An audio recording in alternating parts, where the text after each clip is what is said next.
ఈ కాలంలో సువార్త ప్రకటించబడేటప్పుడు అనేక సందర్భాల్లో మనము అద్భుత కార్యాలని జరిగేది మనం చూడవచ్చు. విశేషంగా ప్రముఖంగా రోగిలు బాగయ్యేది మనం చూస్తాం. వారి కోసం ప్రార్థన చేయబడుతుంది, వారు స్వస్థత పొందేది మనం చూస్తాం. ఇటువంటి ఒక శారీరకమైన ఒక ప్రయోజనం లేకపోతే ఒక లాభం ప్రజలు చూసి ఈ అద్భుత కార్యాల వెనుక, ఈ అద్భుత కార్యాల వైపు ఆకర్షించబడతారు. అది మాత్రం కాక సువార్త ప్రకటించేవారు కూడా ఇట్లా ప్రజలకి ప్రకటిస్తారు. మీ జీవితంలో రోగం ఉంటే మీకు స్వస్థత కలుగుతుంది, మీ జీవితంలో ఇబ్బందులు ఉంటే పరిహారం ఉంది, దానికోసం ప్రభు యొద్దకు రండి, ప్రభు అయిన యేసుక్రీస్తునందు విశ్వసించండి, మీ జీవితంలో మీరు ఆనందం, సంతోషం, సమాధానం కలిగి ఉంటారు, మీ జీవితంలో స్వస్థత పొందగలుగుతారు, మీరు ప్రభు యొద్దకు రండి అని ఆహ్వానం చేస్తారు, ప్రకటిస్తారు. ఈ మాటల్ని విని ప్రజలు స్వాభావికంగా, సామాన్యంగా ఈ అద్భుత కార్యాల వెనుక వస్తారు, ఆకర్షించబడతారు, ప్రభు అయిన యేసుక్రీస్తునందు విశ్వసించుతారు. అయితే అలాగా ప్రభు అయిన యేసుక్రీస్తునందు స్వస్థత కొరకు, సంతోషం పొందటానికి కొరకు, సమస్యలు పరిహారం అయ్యేదాని కోసం విశ్వసించేదాని నుంచి ఒక వ్యక్తి రక్షణ పొందగలడా? దేవుని వాక్యం ఏం చెప్తుంది అని మనం తెలుసుకోవాలి. అది మాత్రం కాక ఇటువంటి అద్భుత కార్యాల వెనుక దేవుని ఉద్దేశం ఏమై ఉంది? ఇలాగా ప్రజల్ని ఆకర్షించటానిక, ఒక శారీరకమైన ఒక ప్రయోజనం చూపెట్టి క్రీస్తు వైపు ప్రజల్ని ఆకర్షించటానిక దేవుడు ఈ అద్భుత కార్యాలని జరిగించేది? దేవుని వాక్యం ఏం సెలవిస్తుందని మనం కొంచెం చూద్దాం.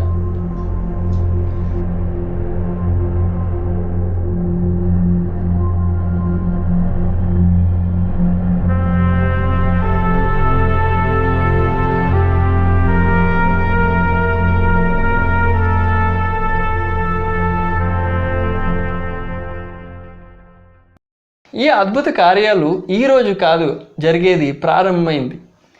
సంఘం యొక్క ప్రారంభం నుండినే ప్రభు అయిన యేసుక్రీస్తు యొక్క శిష్యులైన అపోస్తలులు లోకం అంతటా పోయి సువార్త ప్రకటించే ఆ సందర్భాల్లో ఎన్నో అద్భుత కార్యాలు జరుగుతూ వచ్చినాయి. అట్లా ప్రభు అద్భుత కార్యాలను జరిగించేటప్పుడు ప్రభు యొక్క ఉద్దేశం ఏమై ఉండేని దేవుని వాక్యం నుండి మనం తెలుసుకోవాలి. దానికోసం దేవుని వాక్యం నుండి ఒక వచనం చదువుకుందాం. మార్కు వ్రాసిన సువార్త 16వ అధ్యాయం దాంట్లో 20వ వచనం.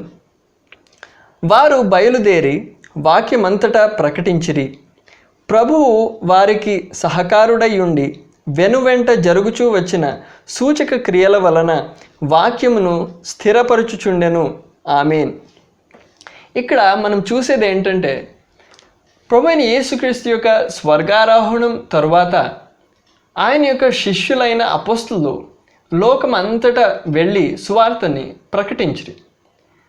అటువంటి సందర్భాల్లో ప్రభువు వారి సహకారుడై ఉండి వారి ద్వారా పనిచేస్తూ వారి ద్వారా అద్భుత కార్యాలని జరిగించే. ఆ అద్భుత కార్యాల వెనుక దేవుని ఉద్దేశం, ప్రభు యొక్క ఉద్దేశం ఏమై ఉండేని ఈ వాక్యంని చదివేటప్పుడు మనం తెలుసుకోవచ్చు. ఇక్కడ మనం చదివేది ఏంటంటే, వెనువెంట జరుగుచూ వచ్చిన సూచక క్రియల వలన, అద్భుత కార్యాల వలన వాక్యమును స్థిరపరచుచుండెను. వారు ప్రకటిస్తూ ఉండే ఆ వాక్యాన్ని, సువార్త యొక్క సందేశాన్ని స్థిరపరచటానికి ఈ అద్భుత కార్యాలని దేవుడు జరిగించినాడు.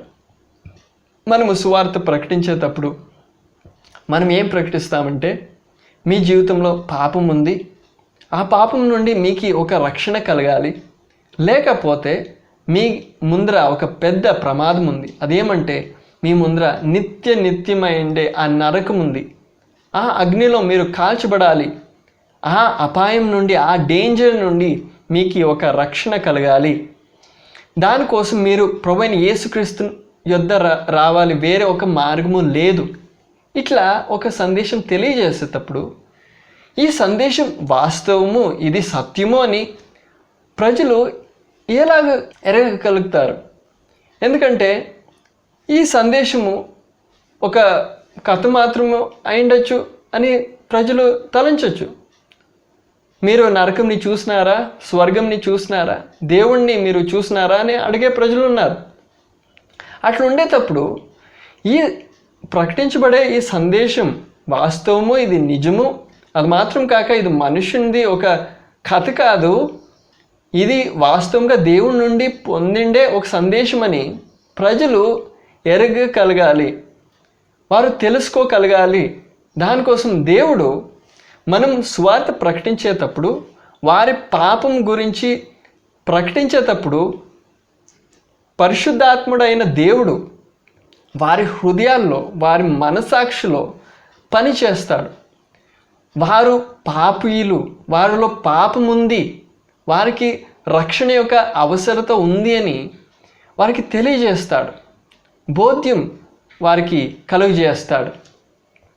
అట్లా కలుగజేసే ఆ ఉద్దేశంతోనే దాంతోపాటు అనేక మార్లు, ఎల్లప్పుడూ అని మనం చెప్పలేము, ఎంతో సందర్భాల్లో ప్రభువు అద్భుత కార్యాలని జరిగించుతాడు. ఎందుకొరకు? ఈ వాక్యాన్ని స్థిరపరచడానికి. ఇక్కడ మనం చదివేది వాక్యమును స్థిరపరచుచుండెను. సువార్త యొక్క సందేశం అది వాస్తవము, అది సత్యము, అది దేవుని నుండి వచ్చిండే ఒక సందేశం అని ప్రజలు ఎరగగలగాలి. దానికోసం దేవుడు ఈ అద్భుత కార్యాలని జరిగించేది మనం చూడవచ్చు.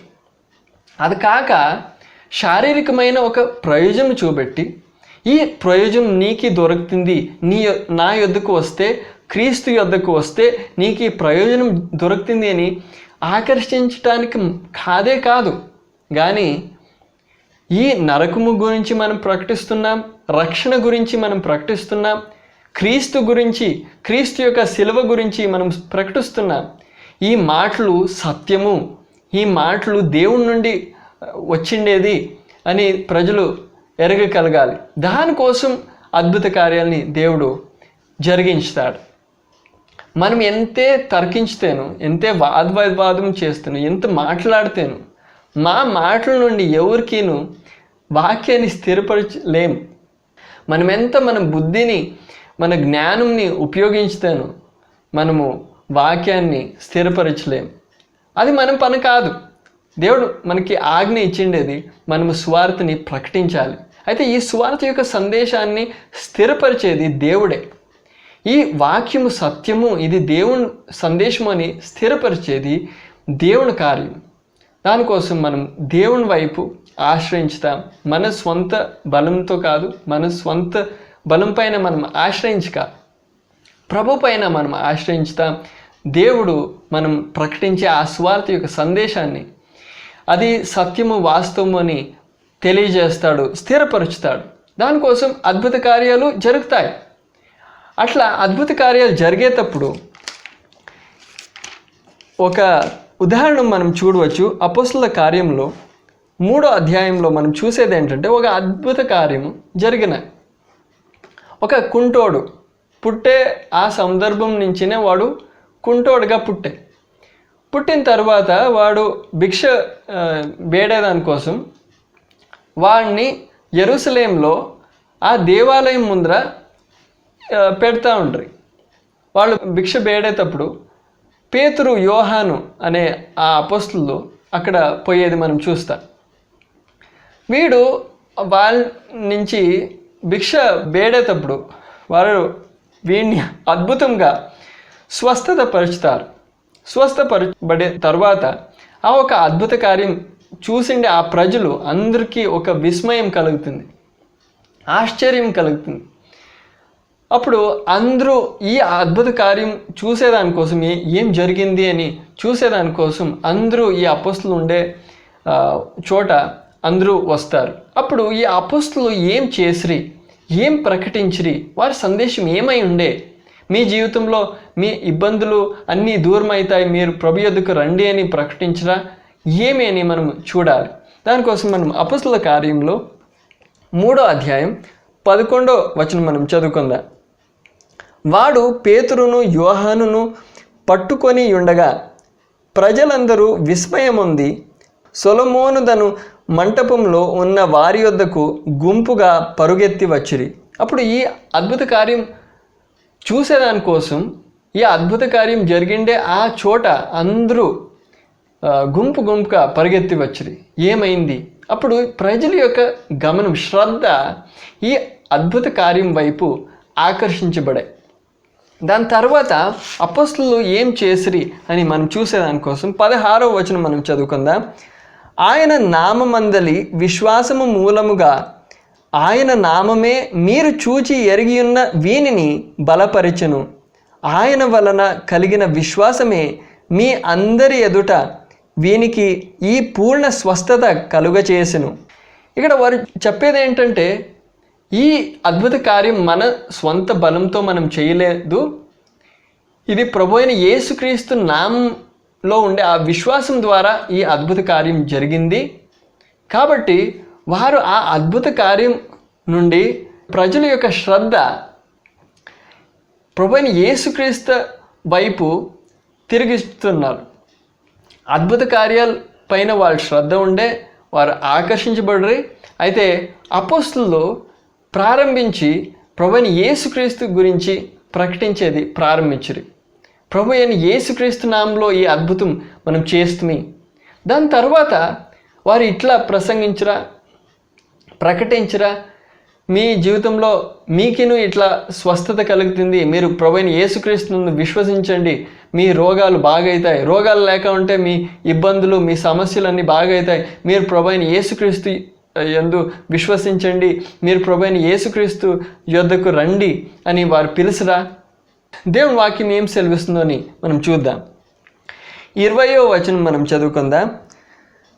మీ కొరకు నియమించిన క్రీస్తు యేసును ఆయన పంపునట్లును మీ పాపములు తుడిచి వేయబడు నిమిత్తమును మారు మనస్సు నొంది తిరుగుడి. ఇక్కడ వారు చెప్పేది ఏంటంటే, మీ జీవితంలో పాపం ఉంది, ఆ పాపాలు తుడిచివేయబడాలి. తుడిచివేయబడాలి అంటే మీరు ప్రభు అయిన యేసుక్రీస్తునందు విశ్వసించండి, మారు మనస్సు నొందండి, మీరు మారు మనస్సు నొంది తిరగండి. మీకు మారు మనస్సు కావాలి, మీరు ప్రభు యొద్దకు రండి, మీరు దేవుని యొద్దకు తిరగండి. మీరు ప్రభు అయిన యేసుక్రీస్తునందు మీ పాపాలు తుడిచివేయబడటానికి, మీ పాపాల నుండి రక్షణ పొందటానికి మీరు ప్రభు అయిన యేసుక్రీస్తునందు విశ్వసించండి. రోగాల నుండి స్వస్థపరచబడటానికి కాదు, సమస్యలు పరిహారం అయ్యేదానికోసం కాదు, రక్షణ గురించి వారు ప్రకటించిరి. సత్య సువార్త, సత్యంగా నమ్మకస్తులుగా వారు సువార్తని ప్రకటించిరి. అప్పుడు వారి సందేశం రక్షణ గురించి అయిందే కానీ సమస్యల గురించి రోగాల గురించి కాదు. అట్లా మనము కూడా సువార్తని ప్రకటించేటప్పుడు అద్భుత కార్యాలు ప్రభువు మన ద్వారా జరిగించవచ్చు. అయితే దాన్ని మనము లాభంగా తీసుకొని దురుపయోగం చేసుకొని ప్రజలకి ఇట్లా మనం చెప్పకూడదు, ప్రజలారా మీ జీవితంలోని అద్భుతాలు జరుగుతాయి, మీరు ప్రభు యొద్దకు రండి కాదు. మనం చెప్పాల్సిండేది, సహోదరుడా సహోదరి, ఈ అద్భుత కార్యం జరిగింది నా బలం ద్వారా కాదు, నా శ్రేష్టత ద్వారా కాదు, ప్రభు అయిన యేసుక్రీస్తు నామంలో ఈ అద్భుతం జరిగింది. అది ఎందుకు అంటే, నేను చెప్పే సువార్త వాక్యం, ఈ సందేశం నిజము, ఇది సత్యము అని నీకు తెలుసుకోవాలి, నువ్వు ఎరగగలగాలి. దానికోసం దేవుడు ఇటువంటి ఒక అద్భుత కార్యాన్ని జరిగించినాడు. దానికోసం ప్రభు యొద్దకు నీవు రా, నీకు రక్షణ అవసరత ఉంది, నీకు నీ పాపాల నుండి ఒక రక్షణ అవసరత ఉంది. రక్షణ కోసం ప్రభు అయిన యేసుక్రీస్తునందు విశ్వసించు, వేరే ఒక మార్గం లేదు. నీకు రక్షణ కలగాలి, నీకు రోగాలు ఉంటే బాగవుతాయి, దానికోసం నేను ప్రార్థన చేస్తాను. అయితే అది మాత్రం చాలదు, నీకు రక్షణ కలగాలి. నీ జీవితంలో పాపం ఉంది, ఆ పాపము తుడిచివేయబడాలి. ఈ సువార్త వాక్యాన్ని సత్యంగా మనము ప్రకటించాలి. అద్భుతాల గురించి కాదు మన సందేశం. సువార్త అద్భుత కార్యాల గురించి సందేశం కాదు, రక్షణ గురించి మాత్రం. రక్షణ కూడా ఒక అద్భుత కార్యమే, అయితే అది ఒక ఆధ్యాత్మికమైన ఒక అద్భుత కార్యం, ఒక శారీరకమైన అద్భుత కార్యం కాదు. రోగం నుండి స్వస్థత అటువంటి ఒక శారీరకమైన అద్భుత కార్యం కాదు, కానీ ఒక ఆధ్యాత్మికమైన, ఒక అంతరంగంలో జరిగే ఒక అద్భుత కార్యం. ఒక పాపి ఒక దేవుని బిడ్డయి మారే ఒక సందర్భం, ఒక అద్భుత కార్యం. ఆ అద్భుత కార్యమే మన లక్ష్యం. మన గురి, మన టార్గెట్. ప్రజలు రక్షణ పొందాలి. వారు రక్షణ పొందాలి. వారి సమస్యల నుండి, వారు రోగాల నుండి వారు బాగయ్యేది మన టార్గెట్ కాదు. అట్లా సమస్యలు దూరం అయితే అది మంచిదే, మనకు సంతోషమే. అయితే వారికి రక్షణ కలగాలి.